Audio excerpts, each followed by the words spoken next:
आइए आज हम लोग एक टॉपिक एक्सप्लेन करते हैं, electric field intensity due to non conducting uniformly charge sphere. देखिए, non conducting uniformly charge sphere और कंडक्टिंग यूनिफॉर्मली चार्ज स्फीयर दोनों में क्या अंतर होता है, बेसिक डिफरेंस समझिए। मान लीजिए ये स्फीयर है, अगर ये कंडक्टर होगा, कंडक्टिंग चार्ज स्फीयर होगा, तो जो भी चार्ज होगा इसके सरफेस पे होगा, ठीक है,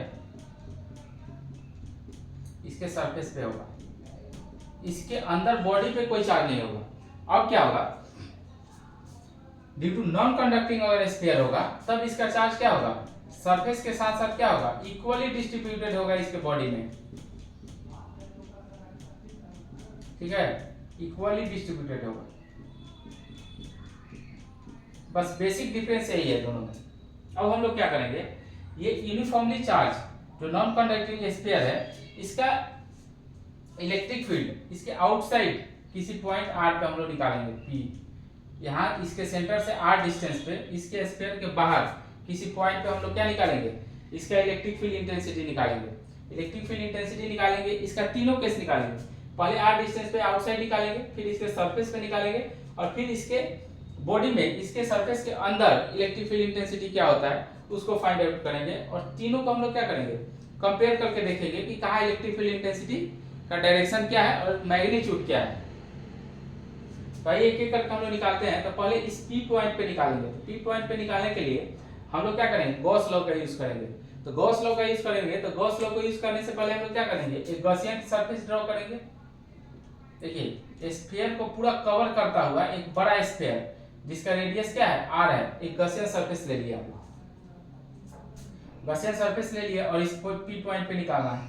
तो पी पॉइंट पे निकालना है तो ई डॉट डी एस, यानी कि इलेक्ट्रिक फील्ड इंटेंसिटी और एरिया वेक्टर। मान लीजिए यहाँ एक स्मॉल एरिया डीएस ले लिए, दोनों यानी कि टोटल नंबर ऑफ फ्लक्स जो इस गॉसियन सरफेस से पास होगा, E dot D S equal to क्या होगा, क्यू इनक्लोज, जो इस गॉसियन सरफेस के अंदर जो चार्ज है, और डिवाइडेड बाई क्या हो जाएगा, एप्सिलॉन नॉट। ठीक है, अब देखिए, अब हम लोग निकालेंगे ई डॉट डी एस। तो इलेक्ट्रिक फील्ड इंटेंसिटी का डायरेक्शन इधर क्या होगा, इधर पॉजिटिव चार्ज है, तो इलेक्ट्रिक फील्ड इंटेंसिटी का डायरेक्शन ऊपर की तरफ होगा, और यहाँ एरिया वेक्टर का डायरेक्शन क्या होगा, ये भी ऊपर की तरफ होगा। तो दोनों के बीच का एंगल क्या हो जाएगा, जीरो, यानी कि ई डॉट डी एस अगर cos थीटा लिखेंगे डॉट प्रोडक्ट, तो cos जीरो का वैल्यू क्या आएगा, 1 आएगा। तो हम लोग यहाँ क्या लिख सकते हैं, ई और D S equal to Q enclose divided by epsilon naught. अब यहाँ देखिए, अब इस ds, इस छोटे छोटे एरिया को अगर हम इंटीग्रेट करते हैं, तो छोटे छोटे एरिया को अगर इंटीग्रेट करेंगे तो हमको क्या मिलेगा, टोटल जो गॉसियन सरफेस हम लोग स्फीयर लिए हैं, जो इस हमारे नॉन कंडक्टिंग चार्ज स्फीयर को पूरी तरह से कवर कर लिया है, तो उसका एरिया अगर हम ले लेंगे तो इसका क्या हो जाएगा, टोटल सरफेस एरिया। तो टोटल सरफेस एरिया हमारा गॉसियन सरफेस का कितना हो जाएगा, अगर ये स्फीयर है तो 4 पाई आर स्क्वायर, यानी कि यहाँ से यहाँ तक का ये रेडियस है, और डिवाइडेड बाई क्या हो जाएगा, Q in divided by epsilon naught. अब देखिए, इस गॉसियन सरफेस के अंदर जो चार्ज है क्या है, मान लीजिए जो क्यू चार्ज है, तो इसके अंदर जो टोटल चार्ज कितना आ रहा है, क्यू चार्ज आ रहा है। अब देखिए, यहाँ से इलेक्ट्रिक फील्ड इंटेंसिटी अगर हम लोग निकालें तो क्या हो जाएगा, Q in divided by 4 pi epsilon naught R square. देखिए, ये हमारा इलेक्ट्रिक फील्ड इंटेंसिटी कहाँ आ गया, इस स्फीयर के आउटसाइड किसी पॉइंट पे, ठीक है। अब इस पॉइंट पे आ गया, तो देखिए इस फॉर्मूले को देखिए, इलेक्ट्रिक फील्ड इंटेंसिटी क्या है, इनवर्सली प्रोपोर्शनल है आर स्क्वायर के, यानी कि यहाँ से इसके सेंटर से अगर डिस्टेंस को बढ़ाते जाएंगे तो हमारा क्या होगा, इलेक्ट्रिक फील्ड इंटेंसिटी घटते हुए चला जाएगा। तो ये हमको मिलेगा कहाँ पे, सरफेस के बाहर किसी पॉइंट पे इलेक्ट्रिक फील्ड इंटेंसिटी हमको कितना निकालना है, और उसका फॉर्मूला क्या होगा, वो होगा Q in divided by 4 pi epsilon naught R square. अब इस फॉर्मूले को एक और चीज देखिए, अगर यहाँ ये पॉइंट चार्ज होता क्यू चार्ज, और आर डिस्टेंस पे अगर निकालते तो हमारा यहाँ पे इलेक्ट्रिक फील्ड इंटेंसिटी क्या होगा, यही होता Q in divided by 4 pi epsilon naught R square. यानी कह सकते हैं कि इस पूरा चार्ज जो इक्वली डिस्ट्रीब्यूटेड है, उसको कहाँ हम लोग एज्यूम कर सकते हैं कि ये पूरे इसके सेंटर पे क्या है, इस स्फीयर के सेंटर पे सिचुएटेड है, ठीक है। अब देखिए, अब हम लोग दूसरा केस डिस्कस करते हैं। दूसरा केस क्या होगा, दूसरा electric field intensity at a point surface of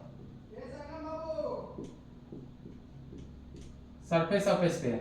अब देखिए सरफेस ऑफ स्फीयर पे तो यहाँ है सरफेस ऑफ स्फीयर क्या हो जाएगा, यानी कि अगर इस स्फीयर का रेडियस कैपिटल आर है तो अगर यहाँ हम एक गॉसियन सरफेस लेते हैं, मान लीजिए इसके आर डिस्टेंस पे गॉसियन सरफेस लेंगे तो अगेन क्या होगा, E dot D S integration divide equal to क्या हो जाएगा, Q enclosed divided by epsilon naught. यहाँ देखिए अगेन देखिए अगर यहाँ छोटा एरिया लेते हैं तो इसका भी एरिया वेक्टर बाहर की तरफ और यहाँ इलेक्ट्रिक फील्ड का डायरेक्शन भी क्या होगा, बाहर की तरफ। तो ई dot D S again cos 0 होगा, cos 0 1 हो जाएगा और ds देखिए ds को अगेन अगर इंटीग्रेट करेंगे तो हमको total surface area of sphere मिल जाएगा। Total surface area of sphere क्या हो जाएगा, ई और ds को इंटीग्रेट करेंगे तो टोटल सरफेस एरिया यानी कि 4 पाई और इस r स्क्वायर यानी कि इस स्फीयर का जो टोटल सरफेस एरिया होगा 4 पाई r स्क्वायर q। अब देखिए इसके अंदर कितना नेट चार्ज है, q चार्ज है, यानी कि q in divided by epsilon not. और यहाँ देखिए यहाँ इलेक्ट्रिक फील्ड इंटेंसिटी क्या होगा, q in divided by 4 pi epsilon not r square. ये आपको इलेक्ट्रिक फील्ड इंटेंसिटी कहाँ मिल गया, इसके सरफेस पे। और एक सबसे इंपॉर्टेंट चीज अब निकालेंगे जो इसके अंदर किसी पॉइंट पे, यानी कि अंदर किसी पॉइंट पे अगर इलेक्ट्रिक फील्ड इंटेंसिटी निकालना होगा तो वो इलेक्ट्रिक फील्ड इंटेंसिटी कितना होगा। तो दो चीज समझ गए, आउटसाइड ऑफ द पॉइंट कैसे कितना इलेक्ट्रिक फील्ड इंटेंसिटी होगा, surface of the sphere electric field intensity कितना होगा। अब इनसाइड किसी पॉइंट पे इलेक्ट्रिक फील्ड इंटेंसिटी कितना होगा उसको हम लोग फाइंड आउट करते हैं। ठीक है, उसके लिए थोड़ा रब करना पड़ेगा इसको। केस 3 लेंगे,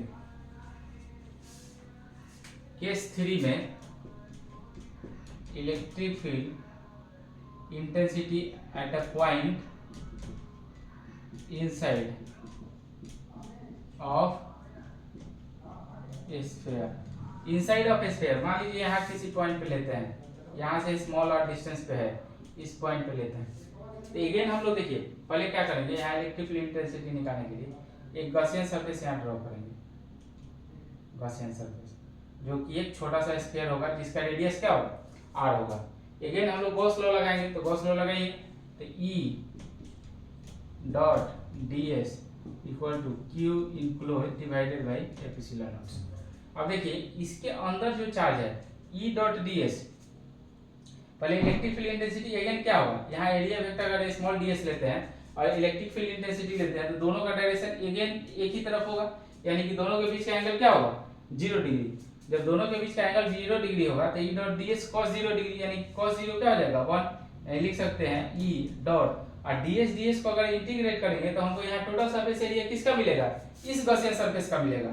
ठीक है, हमको इसी के थ्रू फ्लक्स निकालना है ना, तो इसका सरफेस हम लोग निकालेंगे। तो इसका क्या होगा, अगर इसका रेडियस स्मॉल r है तो इसका क्या होगा 4 पाई स्मॉल r स्क्वायर। अब देखिए Q इनक्लोज्ड, मान लीजिए ये Q इनक्लोज, टोटल चार्ज तो ये इनक्लोज कर नहीं रहा, टोटल चार्ज मेरा क्या है Q है, लेकिन टोटल चार्ज इनक्लोज नहीं कर रहा है, कितना कर रहा है, मान लीजिए Q डैश चार्ज इनक्लोज कर रहा है, तो Q dash divided by epsilon naught. अब यहाँ देखिए Q डैश को हम लोग को कैसे फाइंड आउट करना है, हम लोग मानते हैं कि इसका वॉल्यूम चार्ज डेंसिटी मान लीजिए रो है, वॉल्यूम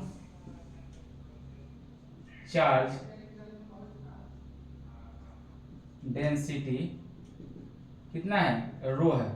तो वॉल्यूम चार्ज डेंसिटी रो है, तो यहाँ देखिए इसका टोटल वॉल्यूम, इस गॉसियन सरफेस का टोटल वॉल्यूम कितना होगा 4/3 पाई और स्मॉल r का क्यूब और वॉल्यूम और चार्ज डेंसिटी कितना है रो, यानी कि q डैश मेरा क्या हो जाएगा total volume into surface volume charge density. तो q डैश का वैल्यू अगर हम लोग यहाँ रखेंगे E डॉट 4 पाई r स्क्वायर और q डैश का वैल्यू रखिए 4/3 पाई r क्यूब रो, और यहाँ देखिए यहाँ नीचे क्या बचा एप्सिलॉन नॉट। अब यहाँ ध्यान से देखिए ये 4 पाई से 4 पाई क्या हो जाएगा, कैंसिल आउट हो जाएगा। अब यहाँ देखिए r स्क्वायर से ये r क्यूब का r स्क्वायर खत्म हो जाएगा, एक r बचेगा। तो यहाँ क्या बचा, इलेक्ट्रिक फील्ड इंटेंसिटी कितना हुआ E, यहाँ क्या बचा रो r divided by epsilon not. यही आपका इलेक्ट्रिक फील्ड इंटेंसिटी कहाँ आ गया, इनसाइड किसी पॉइंट पे। अब यहाँ ध्यान से देखिए सबसे इंटरेस्टिंग चीज क्या है, यहाँ इलेक्ट्रिक फील्ड इंटेंसिटी क्या हो गया, डायरेक्टली प्रोपोर्शनल हो गया इस डिस्टेंस ऑफ r पे। पहले क्या होता था, आउटसाइड द पॉइंट हमारा इलेक्ट्रिक फील्ड इंटेंसिटी कितना था, outside the electric field intensity कितना था 1 बाई ये आर स्क्वायर के इनवर्सली प्रोपोर्शनल होता था, और यहाँ क्या है आर के डायरेक्टली प्रोपोर्शनल है। अब देखिए तीनों चीज को हम लोग कंपेयर करते हैं और उसको एक ग्राफ प्लॉट करके हम लोग उस समय हम लोग समझने की कोशिश करेंगे। देखिए इसको रब करते हैं। पहला केस आउटसाइड पॉइंट पे कितना है electric field intensity 1 by 4 pi epsilon naught Q divided by R square, अगर आर डिस्टेंस पे है। दूसरा केस सरफेस पे कितना होगा 1 by 4 pi epsilon naught Q divided by capital R का स्क्वायर, और इनसाइड फील्ड कितना होगा ई डिवाइडेड, ये क्या हो जाएगा rho R divided by 3 epsilon naught. देखिए अब तीनों को कंपेयर करके एक ग्राफ पे प्लॉट करना है। यहाँ 0 से स्टार्ट कीजिए, यहाँ से जैसे जैसे आगे बढ़ेंगे तो ये पॉइंट क्या है स्फीयर के अंदर है, यानी कि ये जो आर है ये बढ़ते हुए चला जाएगा, और बढ़ते बढ़ते चला जाएगा तो इलेक्ट्रिक फील्ड इंटेंसिटी भी क्या होगा बढ़ेगा, यानी कि सेंटर से अगर स्टार्ट करेंगे तो सरफेस तक क्या होगा, सरफेस तक आएंगे तो इलेक्ट्रिक फील्ड इंटेंसिटी क्या होगा बढ़ेगा, यानी कि जो non conducting uniformly charge sphere है इसके सरफेस पे इलेक्ट्रिक फील्ड इंटेंसिटी क्या होता है मैक्सिमम होता है, और फिर सरफेस से जैसे जैसे आगे की तरफ बढ़ेंगे तो वैसे क्या होगा 1 by 4 pi epsilon naught divided by R square, यानी कि इस आर स्क्वायर के इनवर्सली प्रोपोर्शनल हो जाएगा, यानी कि इससे आगे बढ़ेंगे तो क्या हो जाएगा ये इलेक्ट्रिक फील्ड इंटेंसिटी घटना शुरू हो जाएगा।